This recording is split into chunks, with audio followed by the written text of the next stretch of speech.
Sup, chooms, how y'all living? Hope everything is Nova and you're all having a preem week. So, something really weird happened earlier today. Someone wrote a cryptic comment on one of my videos saying that someone uploaded a bunch of videos attacking me. My first impression was, god damn it, it's gotta be Rob English, because that guy hates my guts and Rob is so verbose that it pretty much takes all day for me to respond to any one of his attack videos on me. So I went over to his channel and to my surprise, there was nothing new on me at all. So my next thought was that maybe it was from my original nemesis, Hairguard, but again, I checked his channel and I found nothing.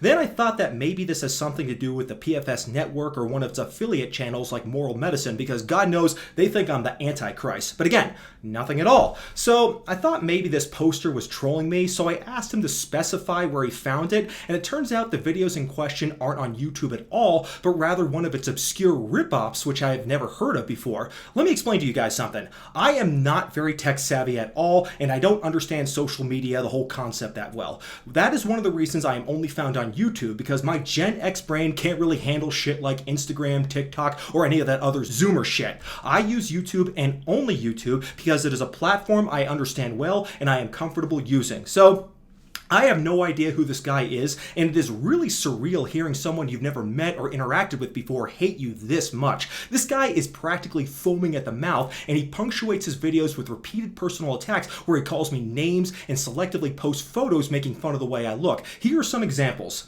Hey moron! Fucking moron! Because he's so feeble-minded, he actually finds us convincing.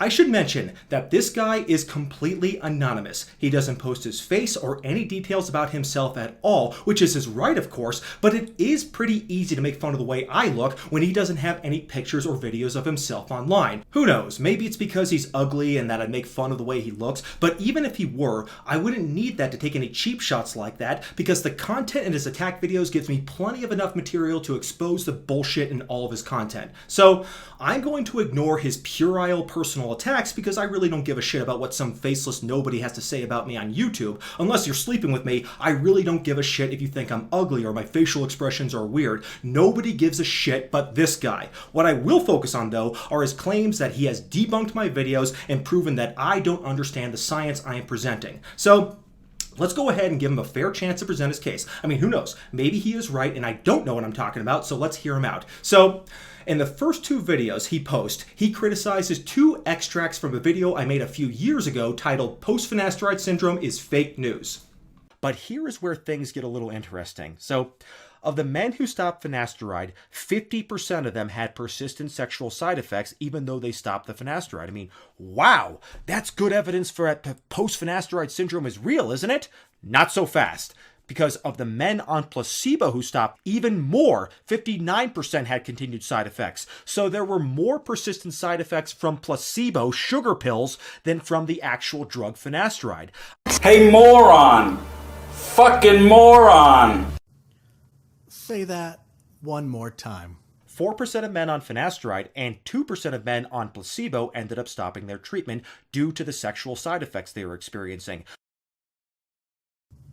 So all I am doing here is quoting the results from this study. So what the fuck is his problem? Also, the image he posted of me looks goofy, but if you were to freeze frame anybody's face when they're in the middle of talking, you could cherry pick any video to make someone look stupid. Again, I'll remind you, chooms, that this is all coming from a guy who doesn't even have the cojones to show his face or reveal anything about himself online at all. So maybe it sounds I'm taking this all a little bit too personally, but just imagine if this happened in another scenario. Like, imagine if someone disagreed with Stephen Hawking and made a response video to his thesis on black holes and decided to make fun of the way he looked in the process. Again, not that I give a shit, but it is a pretty dickless move from someone who doesn't even have the guts to show his own face online. If this guy were really confident in his argument, then he'd be able to make it without calling people morons or making fun of the way they look. He clearly isn't, hence why the video has garbage like this.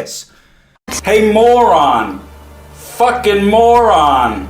Getting to the study in question, the study was a randomized double-blind placebo-controlled prospective study comparing finasteride at a dose of 5 milligrams per day versus placebo in the treatment of men with benign prostatic hypertrophy, also known as BPH. This study is a pretty well-known study called the Prosker Long-Term Efficacy and Safety Study, or PLES trial. Anyway, In the study, there was a higher incidence of sexual side effects with finasteride versus placebo, though this was only seen during the first year of the study. In the first year of the study, 15% of subjects on finasteride and 7% of subjects on placebo experienced sexual side effects, while in the last 3 years of the study, the incidence of sexual side effects was 7% in each group. In the study, 4% of subjects dropped out in the finasteride group and 2% dropped out in the placebo group, like I said in the extract we just saw.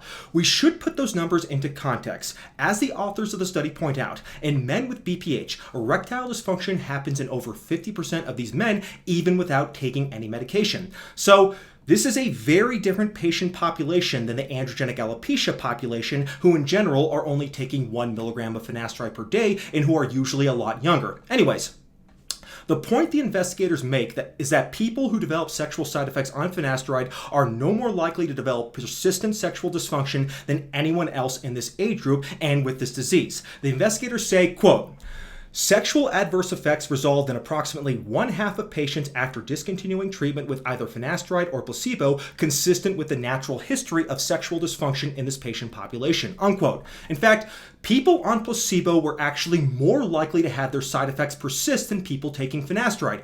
As you can see here, sexual side effects resolved in 50% of people taking finasteride, while they resolved in only 41% of people taking placebo. So, the investigators quite logically conclude from this that finasteride does not in of itself increase the risk of having prolonged sexual dysfunction. What is so difficult to understand about that? Finasteride does not increase the risk of prolonged side effects. In this age group in men with BPH, there is a high incidence of sexual dysfunction and it can be persistent by its very nature, but finasteride doesn't increase the risk it will be persistent. That's clear from the data we just went over. So, what's his objection to all of this? Well, let's let him speak for himself.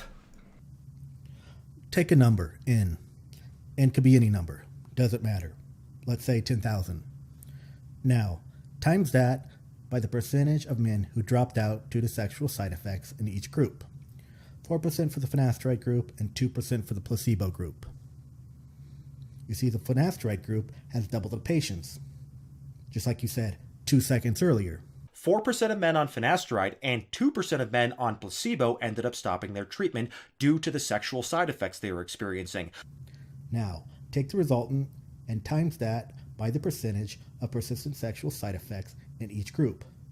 50% for the finasteride group and 59% for the placebo group. Wow! So there were more persistent sexual side effects from finasteride than the placebo group.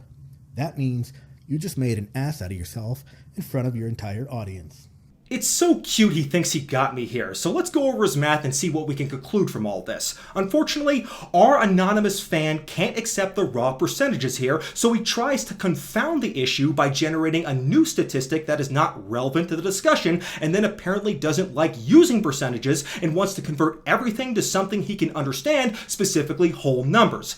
He says to take a number like 10,000, multiply it by 4% to get the number of study dropouts for the finasteride group, and by 2% to get the number in the control group. So he gets 400 for finasteride and 200 for the control group. Now he wants to take the 50% persistent side effect rate for finasteride and the 59% rate for placebo and multiply them times the 400 and 200. He gets a result of 200 for finasteride and 118 for placebo. So he then brilliantly concludes that 200 is greater than 118, so therefore whatever analysis he just did proves I am wrong. Well, all he's doing here is trying to confuse the issue. The fact is, it is the percentages that are important and not the absolute numbers. These percentages represent probabilities. In the study, there was a probability that 4% of the subjects would drop out in the finasteride group and 2% in the placebo group. Again, that is not surprising. Nobody denies that finasteride can cause side effects, not even me. The question here is whether or not finasteride causes permanent side effects. This question is answered by looking at the incidence of permanent side effects in the subjects who dropped out of the study because they had side effects.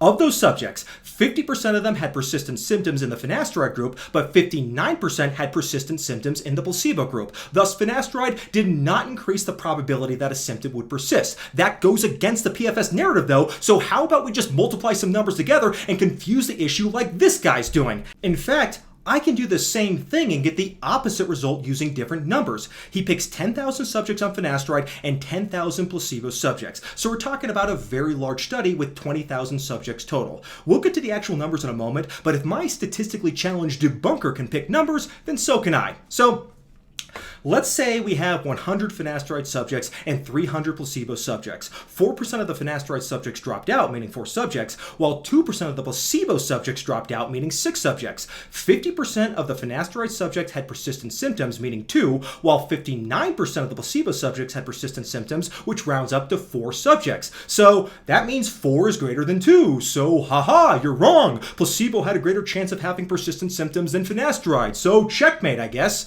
The fact, though, is that the math that this dude is using is completely dishonest. There is no reason to multiply these percentages together. If there were, the investigators would have done it. The percentages stand on their own and are independent of each other. Finasteride does increase the risk of side effects, nobody denies that, but it doesn't increase the risk that a side effect will persist upon discontinuation. If you apply his math to the actual numbers in the PLES study, the difference isn't all that impressive. There were 57 dropouts in the finasteride group and 32 in the placebo group. 50% of the finasteride dropouts is 29 subjects, and 59% of the placebo dropouts is 19 subjects. So we are not even talking about such a huge difference. Even if you thought this mathematical tour de force meant anything, which it doesn't, the percentages are right there. See, I'm showing them to you here. How else am I supposed to interpret this? I think your real problem here is that this study's conclusions aren't favorable towards your biases, so you try to give us this convoluted lesson in Propecia Help Science 101 by making up this new statistic that isn't even in the paper, and as I already demonstrated, I could do the same thing to reach my own conclusions. So then he decides to take issue with me quoting a review article that summarizes the data showing that finasteride does not cause persistent side effects. So overall, the authors of this review of the literature concluded, and I quote, quote, "A literature review of adverse side effects associated with 5A reductase inhibitors shows that persistent sexual side effects were only documented in low-quality studies with strong bias selection as participants were part of an internet blog."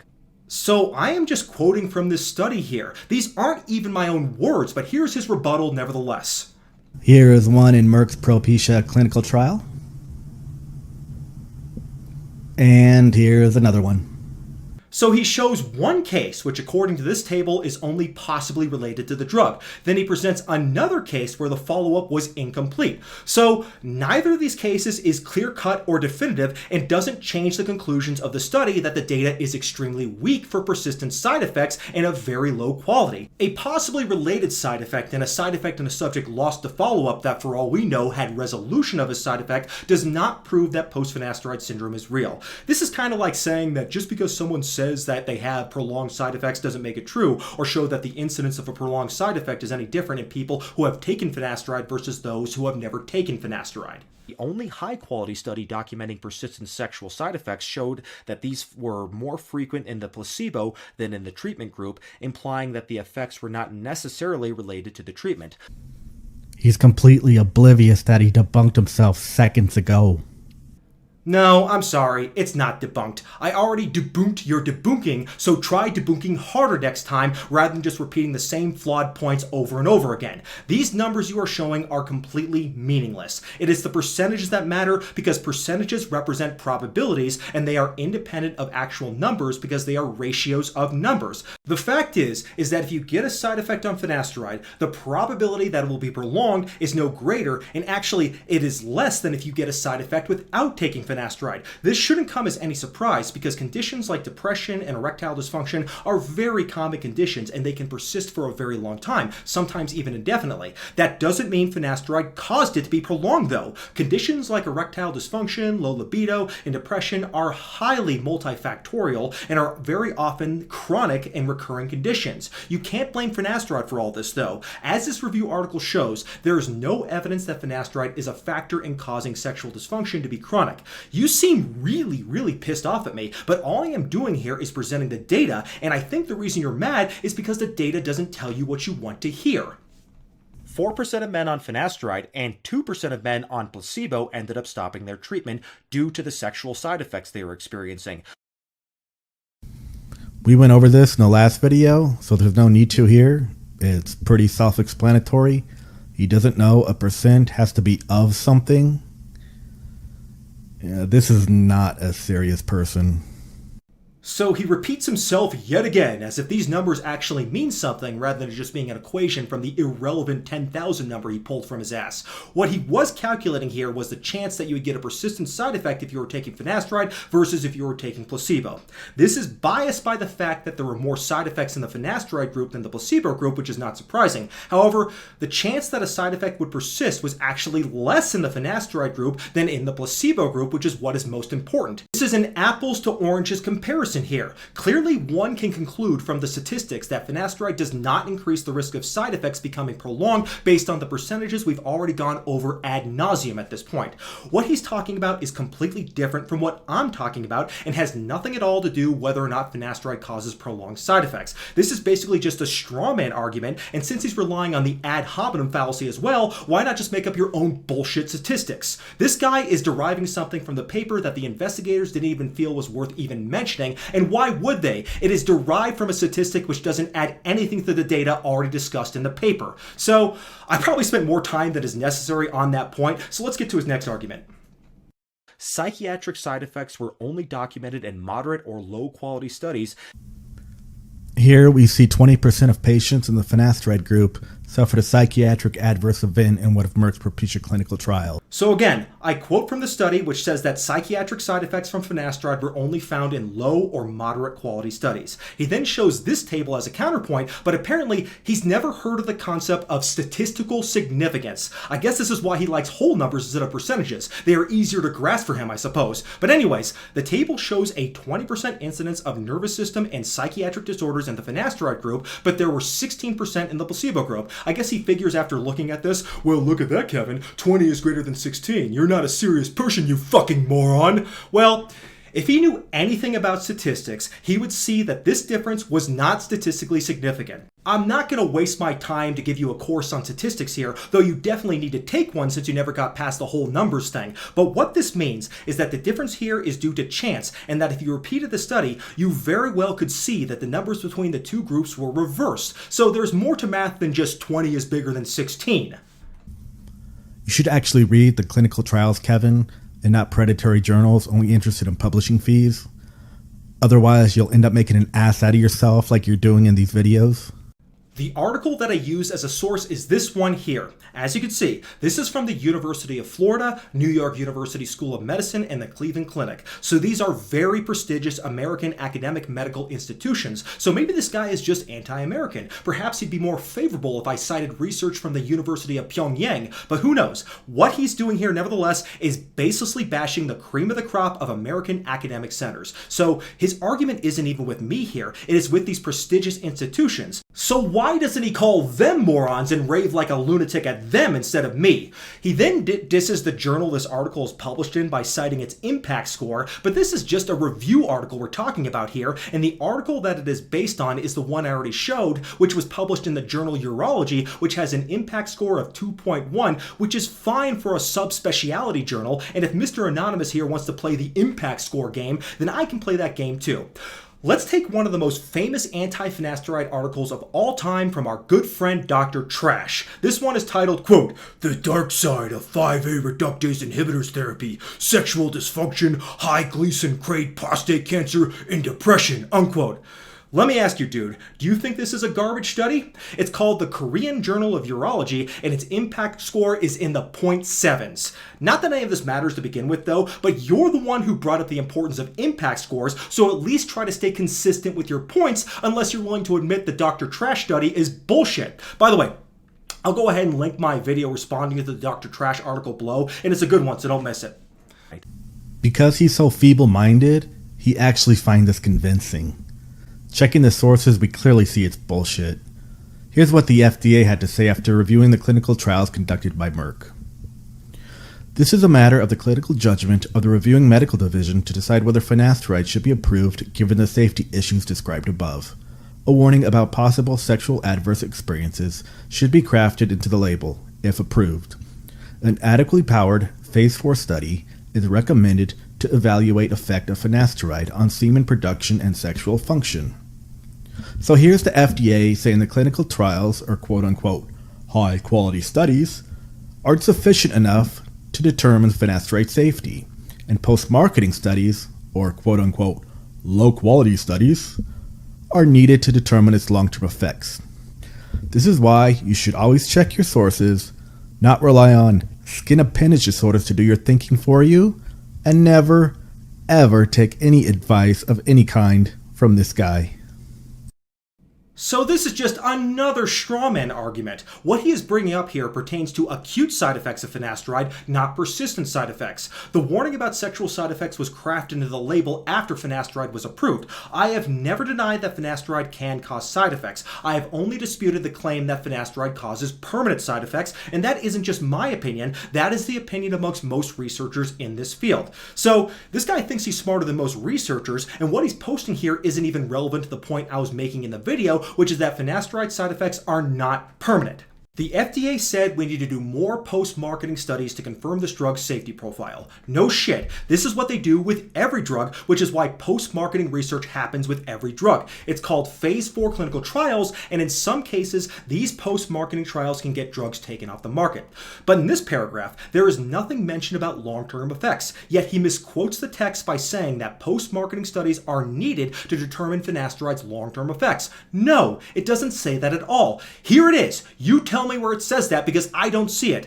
Is it an encrypted message, or are you just telling us what you wish the article said? Finasteride has been subjected to these post-marketing trials, and as of 2022, despite being pressured by the PFS network into adding suicide as a potential adverse effect of finasteride, the FDA stated that the PFS network petition does not provide reasonable evidence of a causal link between propecia and persistent sexual problems, depression, or suicide.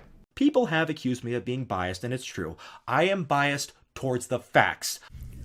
This is how Kevin Mann prefaced his video, in which he made no fewer than 50 factual errors.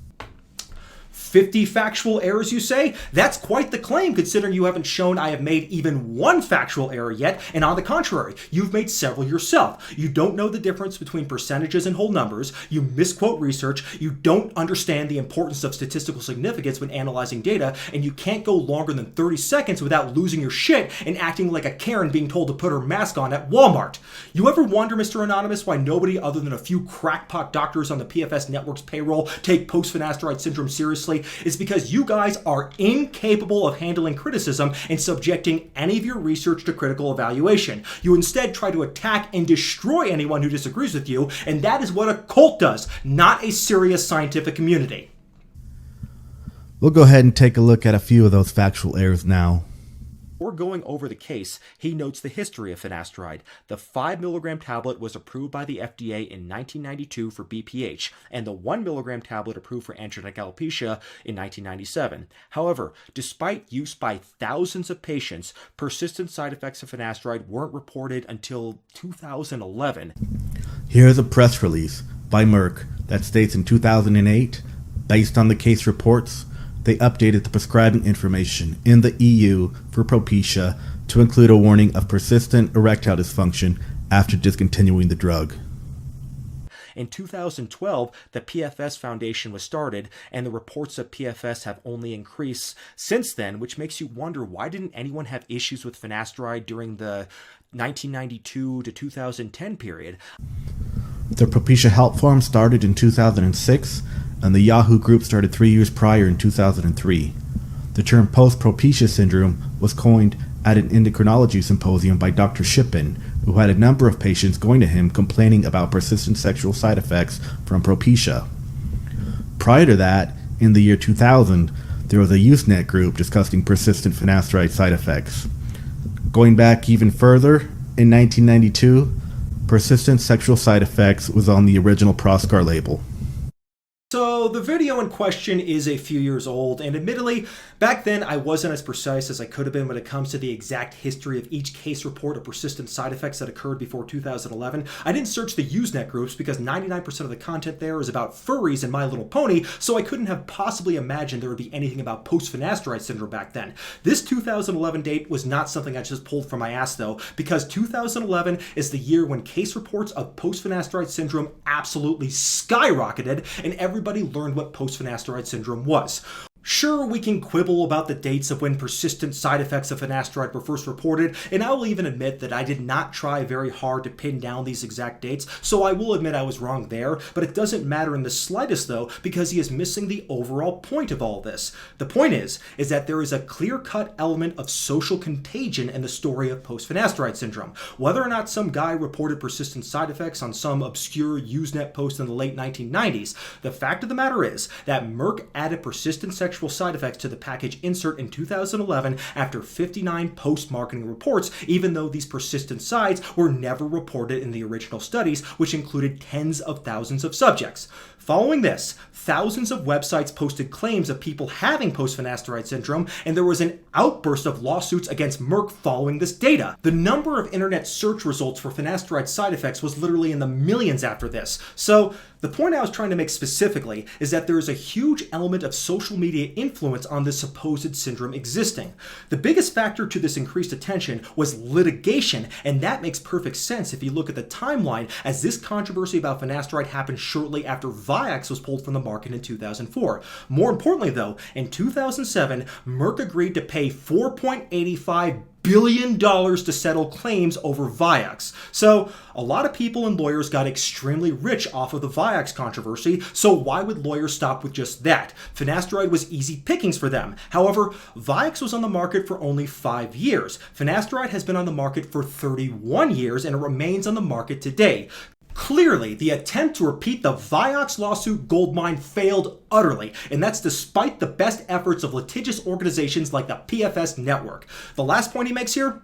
Persistent sexual side effects was on the original Proscar label. Completely irrelevant. These patient instructions were written way back when this drug was brand new, so naturally they didn't know as much about it as they do today, so they were being cautious by warning patients to stop the drug if any side effects occurred, and since there was no data at the time suggesting that side effects were persistent, they erred on the side of caution by leaving open the possibility that there could be. In fact, the patient instructions printed today don't suggest that patients stop the drug if they get a side effect that bothers them or is persistent. Instead, it says to just tell your healthcare provider about it and let him or her decide whether or not to stop the medicine. But anyways, moving on, there were 2 other relevant studies found which were classified as low quality, and they were by the same investigator. I mean, they also basically used the same group of patients in both studies, but anyways, the patients were drawn from the investigator's private practice and also from the propitiahelp.com forums, which is a red flag right off the start. This is the established practice when it comes to post-marketing surveillance. A quick Wikipedia search shows that.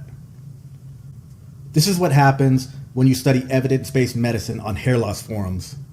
You end up looking like a fucking idiot. Well, the red flag here is drawing patients from the Propecia Help forums. Your profoundly researched Wikipedia page mentions nothing about recruiting subjects from a platform where people already have a vexful opinion about the drug. You don't gather good data from people who already have come to the conclusion that the drug ruined their lives. That's called selection bias, and that is a problem that plagues literally every study that has ever been conducted on post-finasteride syndrome. It also distorts the data if you publish studies using the exact same patient population over and over again. So Wikipedia does not confirm your statement that recruiting from an anti-finasteride forum is valid. This is what happens when you study evidence-based medicine on hair loss forums. You end up looking like a fucking idiot. Oh, sorry. Next time I'll use a better source for my research like Wikipedia. So, not surprisingly, the 71 and 54 men interviewed in these 2 studies reported high levels of sexual dysfunction after taking finasteride, but we don't know what percentage of the total number of people who take finasteride this represents. Jesus fucking Christ, dude. Read the abstract. Nowhere does it say, "We want to know what percentage of men who take finasteride this represents." Get a fucking education before talking about this stuff. For Christ's sakes, dude, I was just asking a question. The fact that the article doesn't answer the question doesn't mean it's not a valid question. I was asking the question because it is important that we know the answer to it. The investigators may not have answered the question, but it is still an important question to answer nevertheless. We need to know overall what percentage of men complain of PFS-like symptoms in order to put things into perspective. I was asking this question as a way of calling out the limitations of this research. So why are you so triggered, bro? I mean, about all we can say about these studies is that there are patients who report sexual dysfunction post-finasteride, which we already know. You see this, Kevin? This is a patient in Merck's propecia clinical trial who suffered permanent sexual dysfunction after discontinuing finasteride. If you had read the clinical trials, you know this, but you never did. The adverse event was still present 170 days after discontinuing the drug. What happened to him? Did it ever resolve? Here's another patient in Merck's propecia clinical trial who suffered ongoing sexual dysfunction 6 months after discontinuing the drug. Merck says no further follow-up information is available. Wouldn't you like to know what happened to him? The point of Dr. Irwig's research is to find out. Boy, nothing gets by you, does it? Here, he just repeats the exact same claim he made before, that there were 2 subjects who had persistent symptoms in the original clinical trials. But once again, in one case, the link to finasteride was just listed as possible, and in the other, the subject was lost to follow-up. You go on to ask me after that, well, wouldn't I want to know what happened to him? Well, sure, of course I would, but I'd also like to know some other mysteries as well, like how do I build an antimatter engine so I could travel to Proxima Centauri within a human lifespan? What do you expect people to do here? The point of Dr. Irwig's research is to find out. So is Dr. Irwig going to defy the laws of relativity and travel back in time to find out what really happened to this guy? Does the whole existence of post-finasteride syndrome really hinge on the fate of this one mysterious finasteride user? Find out on the next Dragon Ball Z.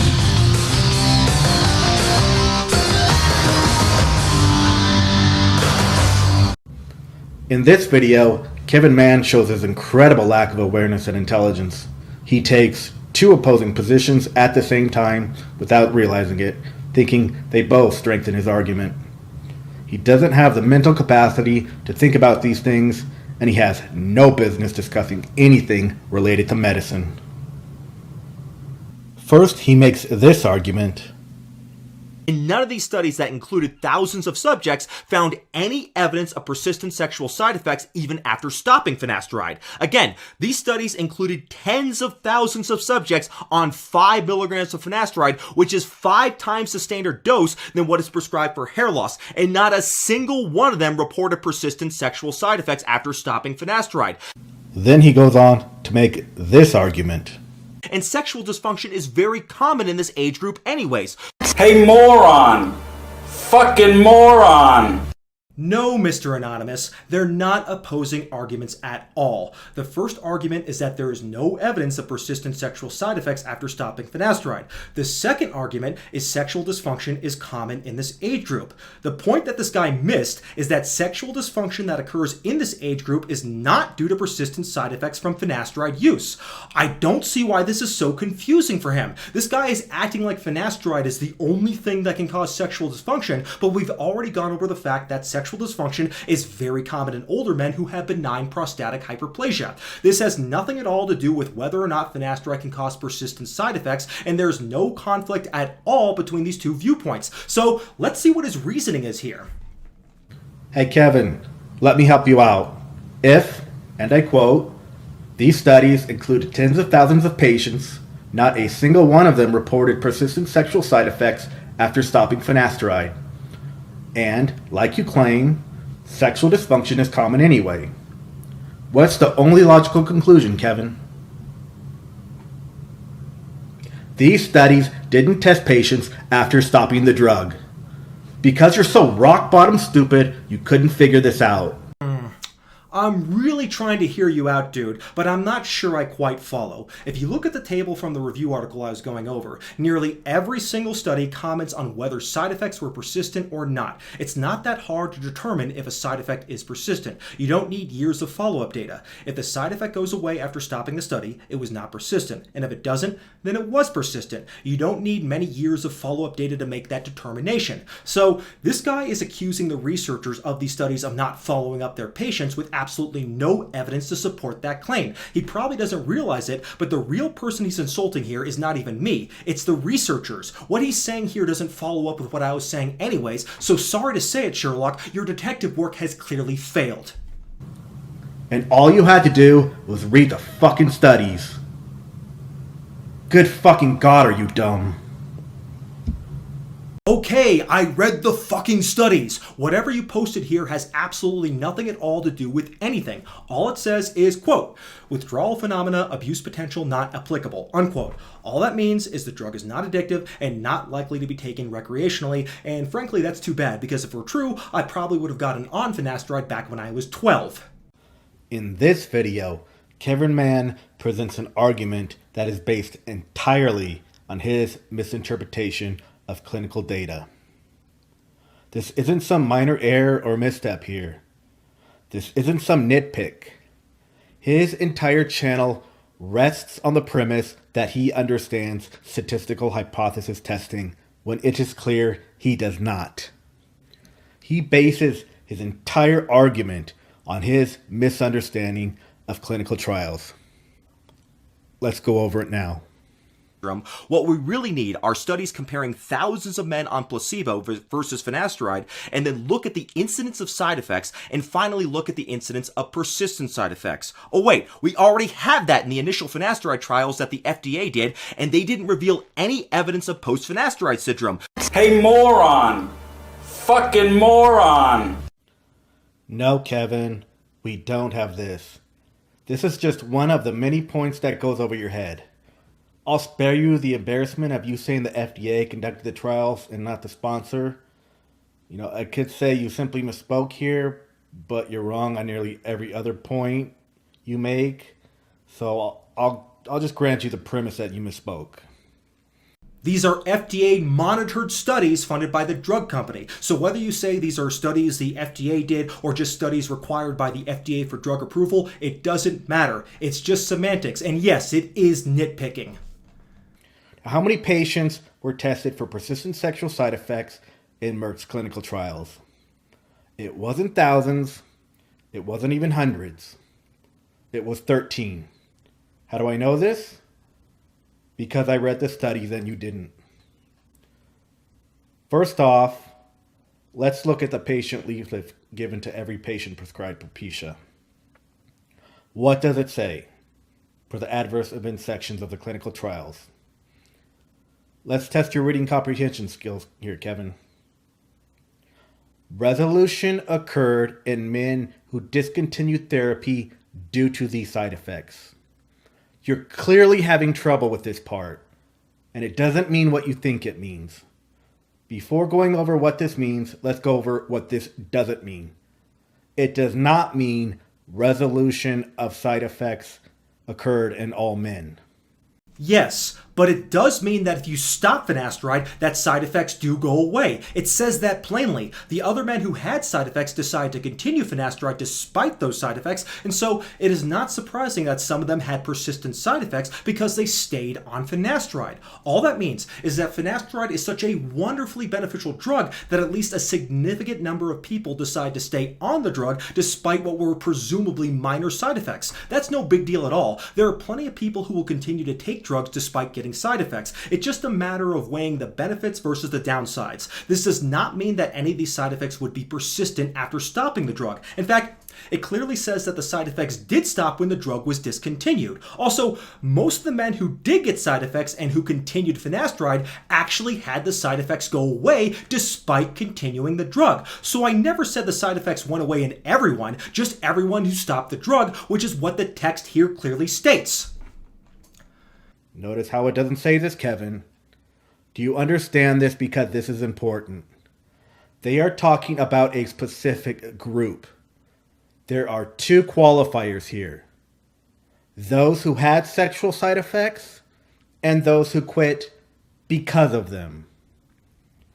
They give us the number of men who had sexual side effects, 36, but not the number of men who quit due to these side effects.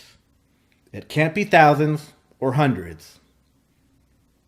For that number, we have to look it up. So here this guy can't even keep his own numbers straight, but since he cut me some slack on the whole FDA thing, let me go ahead and return the favor. I think what he's trying to say here is that there were people who got side effects who quit finasteride, and there were people who got them and continued finasteride. Clearly in the text here, there were 36 subjects on finasteride who got side effects, which was 3.8% versus 2.1% in the placebo group, so barely barely any higher. He says we're not talking about hundreds or thousands of men with side effects, and that's fine because it just further reinforces the idea that the incidence of side effects from finasteride is very low, but let's see what his next step is. Let's go to the FDA Access Data webpage for the Propecia clinical trials. As of now, you don't even seem to be aware of its existence, but whatever. I linked to it in earlier videos, and I'll link to it here. Let's go to part 2 to see the side effects section and its resolution. You see these, Kevin? These are the outcomes of each patient who dropped out of the trials due to adverse events. Take special note of the outcomes column. These are the data points you are looking for. Without these, there are no data. And no, you can't assume those not listed had resolution of sexual side effects. Otherwise, you'd be pulling data out of your ass. He says that, but actually, the original statement does say what happened to all the subjects with side effects, but whatever, let's go ahead and continue. You need to show us the data for each and every patient. Otherwise, you're pulling data out of your ass. So he zooms in on the outcome results, but let's zoom back out again and show you what he doesn't want you to see. The outcome says that there were 2 patients who had their supposed side effects still present after dropping out of the study, but the first one had brain trauma that was, quote, definitely not related to the drug. The other one had depression, but this side effect was adjudicated to be, quote, probably not related to finasteride. So this is a pretty damn weak argument you've got here, bro. Keep on trying. This section gives us the number we're looking for. 7 men discontinued due to sexual adverse event in this trial, and 6 men in the other trial, for a total of 13 men. What happened to the remaining 23 men? So, for someone who criticizes my reading comprehension, this guy sure makes a large number of errors in his numbers here. Let me give you a pro tip from one content creator to another though. It is okay to reshoot a video if you screw up, or you can edit it out. Give it a shot sometime, you may like it. What happened to the remaining 23 men who experienced a sexual adverse event? No one knows because there are no data on those patients.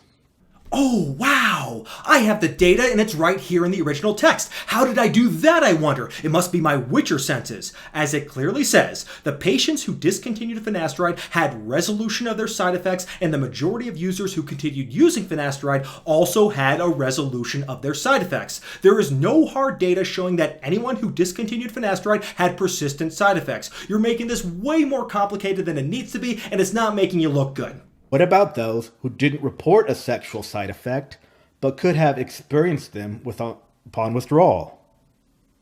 And this has been reported by many finasteride users. There are no data on this. This is why case reports, phase 4 studies, or post-marketing studies, what you refer to as low-quality studies, are so important. They give us information the trials could not. So when he says there are a lot of case reports of people getting persistent side effects from finasteride, what he's talking about are cases like this, where this guy claims that taking finasteride made his anus numb. Also, this guy who claims that finasteride made him transgendered. Or how about this one guy who claims that eating salmon gave him post-finasteride syndrome? Is this the shit you expect us to believe? The people in the finasteride hating community claim that just by taking a single pill, that's enough to cause irreversible sexual dysfunction. Even taking a single dose of estrogen would not cause permanent sexual side effects. So please, explain to me why anyone should take any of this shit seriously. I mean, I know you probably really believe this is all true, but how can you expect people just to believe this? You've got to show us some actual fucking evidence here, not just anecdotes. I mean, there are people who claim the COVID vaccine made them magnetic. Should we just accept that on faith too? So you want to talk about quote-unquote low-end number or whatever dumb shit you said in your other videos. How's this for a low-end number? In this phase, Merck screened 13 patients for persistent sexual side effects. That's it. 13.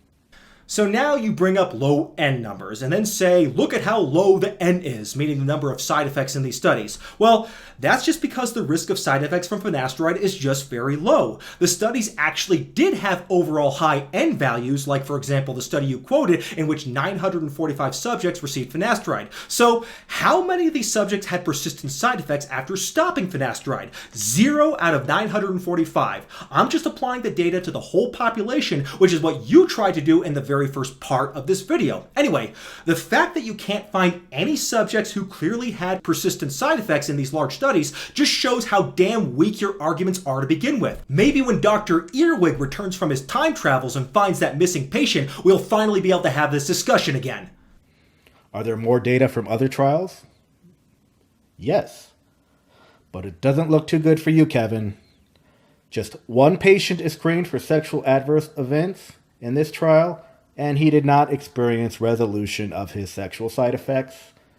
So this is the third time he's shown me this exact same data, and it's not any more relevant or hard-hitting now as it was when he first posted it.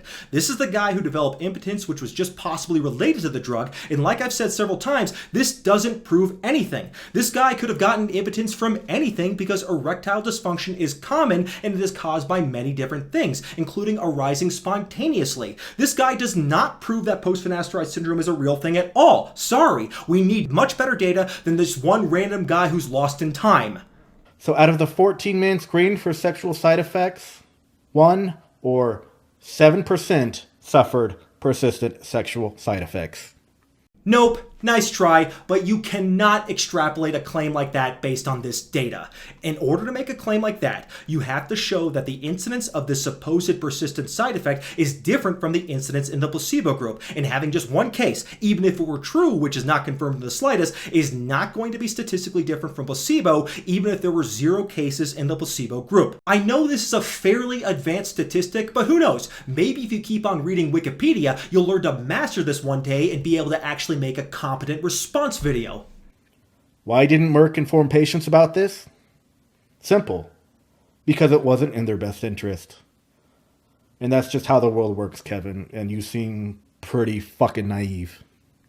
That's a nice conspiracy theory, but it isn't true. The FDA, which is completely independent from Merck, reviewed all this research, and even today, the FDA does not feel there's enough evidence to take any action against Merck. Merck and the FDA, they do not have a rosy history at all, especially after the Vioxx scandal, so they have no reason to show any leniency towards Merck for finasteride. Despite this, and despite the lobbying of the PFS network, the FDA still does not feel there is reasonable evidence of a causal link between finasteride and persistent sexual problems, depression, or suicide.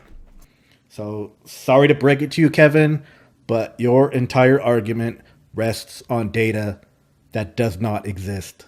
Wow, talk about a massive projection. Data that doesn't exist? That's exactly the problem with your argument. You have no data showing that post-finasteride syndrome is real, and the burden of proof is completely on you since you're the one making the extraordinary claim that finasteride side effects can be irreversible even though the half-life of finasteride is only 6 hours long. You're the one who doesn't have the data to support your arguments, not me. Everything you've presented so far, you've either missed the point completely or taken it completely out of context. What's especially cute, though, is you think you've got me by the balls here, but I've taken on far more intelligent people than you in my time on YouTube. You are an intellectual dilettante who has to rely on name-calling and personal attacks to make an emotional point because the facts aren't on your side and you know it. To close this out, this is directed at the audience. By the time you are viewing this, Kevin Mann has been made aware of this video and the others. Because he said this in his other video, do you have any guesses on what he'll do? People have accused me of being biased, and it's true.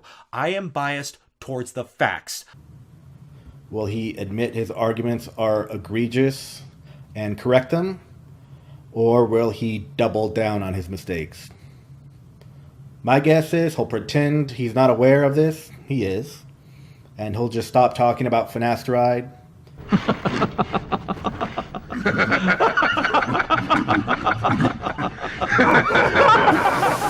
Well, that part of the video certainly didn't age very well. What? You think I'm afraid of you? Why don't you say the things you've been saying about me behind a camera to my face and we'll see how tough you really are.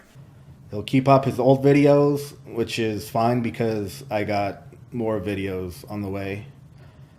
If he continues his anti-science, anti-social campaign, then he's more of a locale than any of us could have imagined. And I got some upcoming videos on that topic too.